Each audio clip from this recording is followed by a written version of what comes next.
வணக்கம் நண்பர்களே, இது தமிழ் நண்பன் ஷார்ட்கட் சேனல்.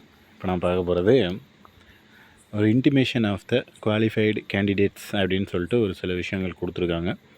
அதை பற்றின முழுமையான விளக்கம் தான் பார்க்க போகிறோம். ஸோ ஃபஸ்ட்டு வந்து the post of chobdar office assistant, residential assistant, room boy, sweeper. So இந்த மாதிரியான போஸ்டிங் தான். ஃபஸ்ட்டு வந்து யாரெல்லாம் இந்த இன்ஸ்ட்ரக்ஷன்ஸ் ஃபாலோ பண்ணணும் அப்படின்னா, பார்ட் ஏல 10 மார்க்ஸும் பார்ட் பியில் 10 மார்க்ஸ் வாங்கின நபர்கள் எல்லாருமே வந்துட்டு இதுக்கு டாக்குமெண்ட்ஸ் அப்படின்றது அப்லோட் பண்ணணும்.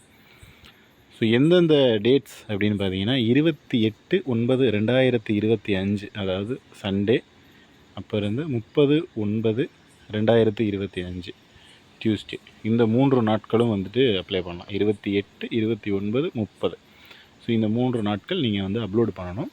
இதில் அப்லோடு பண்ணுறதுல மிக முக்கியமான விஷயம் என்னென்னா, இந்த கடைசி நாளில் ஈவினிங் டைமில் அப்லோடில் நிறைய பிரச்சனைகள் இருக்கும். நம்ம ஆல்ரெடி இதெல்லாம் முன்னாடியே முந்தைய தேர்வுகளில் சேம் இதே மாதிரியான ப்ரொசீஜர் ஃபாலோ பண்ணுறப்போ நிறைய இஷ்யூ அந்த மாதிரி வந்துச்சு. ஸோ அதனால் முடிஞ்ச வரைக்கும் சண்டே மார்னிங் ஓப்பன் ஆகுது அப்படின்னா சண்டே மார்னிங்கே அப்லோடு பண்ண ஆரம்பிச்சிருங்க. அதில் ஏதாவது டிலே பண்ணிங்க, இல்லை சண்டே வரைக்கும் உங்களால் டியூஸ்டே வரைக்கும் உங்களால் அப்ளை பண்ண முடியல, அது அப்லோட் டாக்குமெண்ட்ஸ் எதுவுமே பண்ண முடியலை அப்படின்னா கண்டிப்பாக அது ப்ராப்ளம் ஆகிறதுக்கான வாய்ப்புகள் அப்படின்றது 100% இருக்குது. அதனால் முடிஞ்ச வரைக்கும் கொஞ்சம் சீக்கிரமாகவே அப்லோட் அப்படின்றது பண்ணிடுங்க. அதில் வந்துட்டு ஒரு சர்டிஃபிகேட்டும் என்ன அளவில் இருக்கணும் அப்படின்றதையும் மென்ஷன் பண்ணி சொல்லியிருக்காங்க. ஸோ கம்யூனிட்டி சர்டிஃபிகேட் அப்படின்னா 200 KB, அதுவும் வந்து பார்த்திங்க அப்படின்னா PDF ஃபைலாக தான் இருக்கணும். ஸோ இதுதான் வந்து கம்யூனிட்டி சர்டிஃபிகேட்டுக்கான ஃபைலுக்கான இது. அடுத்து வந்து education qualification certificates. So education qualification அப்படின்னா நமக்கு வந்து SSLC 10th ஸ்டாண்டர்ட் ப்ளஸ் வந்துட்டு டிப்ளமோ படிச்சிருந்தா டிப்ளமோ, அல்லது +2 படிச்சிருக்கேன் அப்படின்னா +2. அதுக்கடுத்து பார்த்திங்கன்னா டிகிரி சர்டிஃபிகேட். ஸோ இது எல்லாமே கம்பல்சரி, டிகிரி இல்லை, TC கொடுத்துருக்கணும். ஸோ இது எல்லாமே வந்து கம்பல்சரியாக நம்ம கொடுக்க வேண்டியது. அதுலேயும் வந்து TC சர்டிஃபிகேட், அதாவது certificate transfer certificate of the highest qualification, உங்களோட ஹையஸ்ட் குவாலிஃபிகேஷனோட TC என்ன இருக்கோ அதை அப்லோடு பண்ண சொல்லியிருக்காங்க. பட் இதற்கான எலிஜிபிள் அப்படின்றது 12th ஸ்டாண்டர்ட், அது உங்களுக்கு தெரியும். அடுத்து வந்து person with disabled certificate. So disabled பர்சனாக இருந்தீங்க அப்படின்னா 200 KBக்குள்ளே இருக்கணும். அதுவும் வந்து பார்த்திங்க அப்படின்னா PDF ஃபைலாக தான் கொடுக்கணும். அடுத்து PSTM சர்டிஃபிகேட் 1 MB PDF ஃபைலாக இருக்கலாம், 1 MBக்குள்ளே இருக்கணும். அதுதான் வந்து அவங்க கொடுத்துருக்கிற ஒரு இது. அதுக்கடுத்து பார்த்திங்க அப்படின்னா distribute widow certificate. Widow certificate அப்படின்னா 200 KB PDF ஃபார்மேட்டில் இருக்கும்.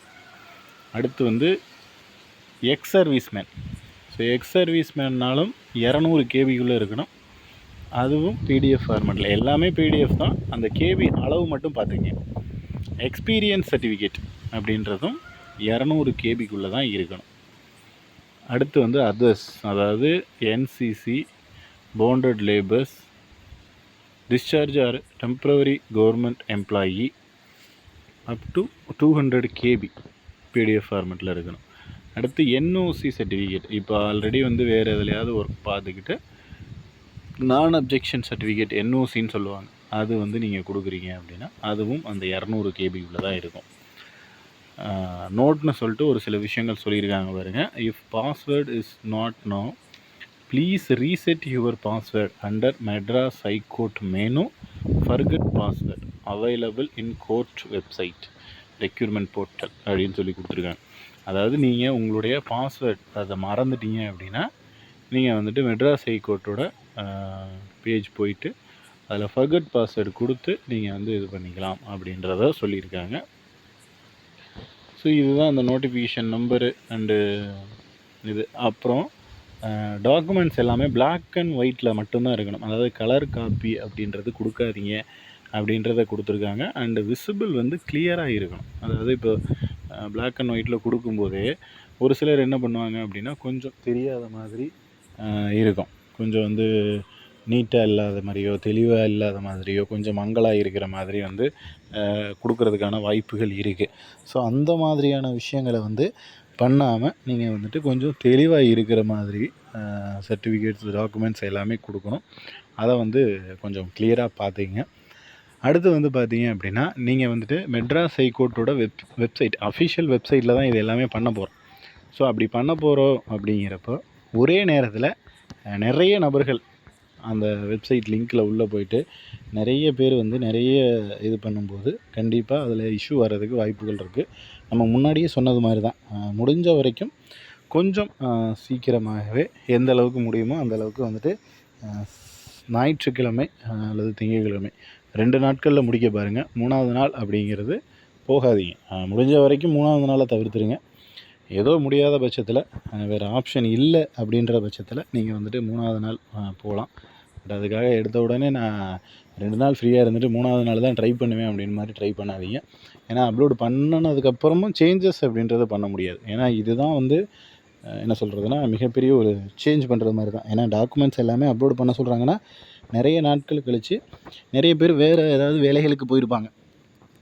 ஸோ ஜஸ்ட்டு வந்து வேறு ஏதாவது கவர்மெண்ட் ஜாபோ இல்லை வேறு ஏதாவது தேர்வுகளுக்கு அப்ளை பண்ணிவிட்டு அந்த தேர்வுகளுக்கு செலக்ட் ஆகி அவங்க வந்துட்டு வேலைக்கு போகிறதுக்கான வாய்ப்புகள் அப்படின்றது இருக்குது. ஸோ அந்த ரீசன்னால் அவங்க வந்து டாக்குமெண்ட்ஸ் எல்லாமே அப்லோடு பண்ண சொல்கிறாங்க. ஸோ அதனால் இதில் அப்லோடு பண்ணும்போது கண்டிப்பாக கேர்ஃபுல்லாக இருப்பாங்க, கேர்ஃபுல்லாக இருக்கணும். நம்மளும் முடிஞ்ச வரைக்கும் சரியான தகவல்களை அப்லோடு பண்ணுங்கள். மேபி நம்ம வந்துட்டு என்ன சொல்கிறது, இப்போ ஒரு டிகிரி படிச்சிருப்போம், அதுக்கு மேலே ஏதாவது ஹையர் குவாலிஃபிகேஷன் இருக்கும், அதை மறைச்சிட்டு அப்ளிகேஷன் போட்டுட்டு இப்போ வந்து தேர்வு எழுதிட்டு நம்ம வந்துட்டு இது பண்ணுறோம் அப்படின்னா, அப்ளிகேஷன் போட்டு அந்த சர்டிஃபிகேட் வெரிஃபிகேஷனுக்கு போகிறோம் அப்படின்னா கண்டிப்பாக நமக்கு வந்து ரிஜெக்ட் பண்ணுறதுக்கான வாய்ப்புகள் அப்படின்றது நிறைய இருக்குது. ஸோ அதனால் முடிஞ்ச வரைக்கும் நீங்கள் வந்துட்டு அந்த மாதிரி விஷயங்களை தவிர்த்துருங்க. அப்படி ஏதாவது தவறுகள் பண்ணியிருந்தீங்கன்னா மேக்ஸிமம் சர்டிஃபிகேட் வெரிஃபிகேஷனுக்கு போகாமல் இருக்கிறது பெட்டர். டாக்குமெண்ட்ஸ் அப்லோடு பண்ணிவிட்டு அதுக்கப்புறம் கட் ஆஃப் வந்ததுக்கப்புறம் சொல்கிறேன். ஏன்னா நீங்கள் அப்லோடு பண்ணாமல் விட்டுனீங்கன்னா கூட அடுத்து வேறு ஏதாவது நபர்களுக்கு அந்த வாய்ப்பு அப்படின்றது கிடைக்கும். ஏன்னா ஹையர் குவாலிஃபிகேஷனாக படிச்சுட்டு நானும் அப்லோடு அப்லோடு பண்ணிவிட்டு அதை உங்களுக்கு சர்டிஃபிகேட் வெரிஃபிகேஷன் கூப்பிட்டு அப்புறமா உங்களை ரிஜெக்ட் பண்ணுறதுக்கு அந்த வாய்ப்பை இப்போவே வேறு யாருக்காவது கொடுத்துடலாம். அதனால் தெரியாமல் தவறுதலாக பண்ணிட்டேன், இல்லை ஒரு எக்ஸ்பீரியன்ஸ்க்காக எக்ஸாம் அட்டன் பண்ணினேன் அப்படின்ற நபர்கள் யாராவது இருந்தீங்கன்னா நீங்கள் அப்லோடு பண்ணாமல் இருக்கிறது வேறு ஒரு சிலர்களுக்கு வாய்ப்பு அப்படின்றது தேடித்தரும். அந்த காரணத்துக்காக தான் சொல்கிறோம், வேறு எந்த ஒரு பர்டிகுலர் ரீசன்லாம் கிடையாது. ஓகே, இதில் உங்களுக்கு வேறு ஏதாவது சந்தேகங்கள் இருக்குது அப்படின்னா கீழே கமெண்ட் செக்ஷனில் கமெண்ட் பண்ணுங்கள். நெக்ஸ்ட் அடுத்த வீடியோவில் பார்க்கலாம். தேங்க்யூ.